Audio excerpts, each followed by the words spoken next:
With the football fantasy season officially kicking off last night with my beloved Eagles beating the despised Dallas Cowboys, who, well, not my faves, aren't worth spitting on.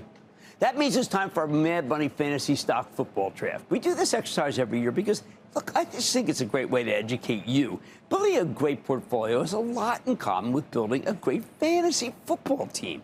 Plus, we have a terrific track record with these picks. Now, the 11 stocks I recommend as part of last year's draft are now up roughly 55% on average, absolutely trouncing the S&P 500. But enough looking backwards. Let's get to this year's picks, starting with the all-important quarterback position. Now, from a fantasy football perspective, what you want from the quarterback is steady production. In most fantasy leagues, there's only one active quarterback on the roster. So they need to have a solid performance week in and week out. And that's why I've long said that Apple, the original own it, don't trade it stock, is like the quarterback of your portfolio. Now, Apple ended up being one of our worst performers in our fantasy football stock basket over the past year, with a measly mid-single-digit gain, barely trailing the S&P 500. But you know what? I'm not going to be easily shaking off Apple.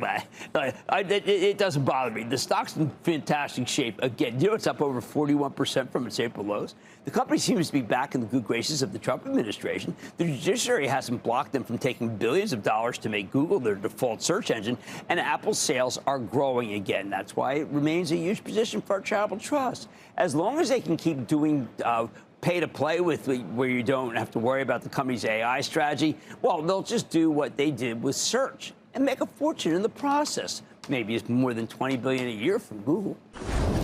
Don't miss a second of Mad Money. Follow @Jim Cramer on X. Have a question? Tweet Cramer. #MadMentions. Send Jim an email to madmoney@cnbc.com or give us a call at 1-800-743-CNBC. Miss something? Head to madmoney.cnbc.com.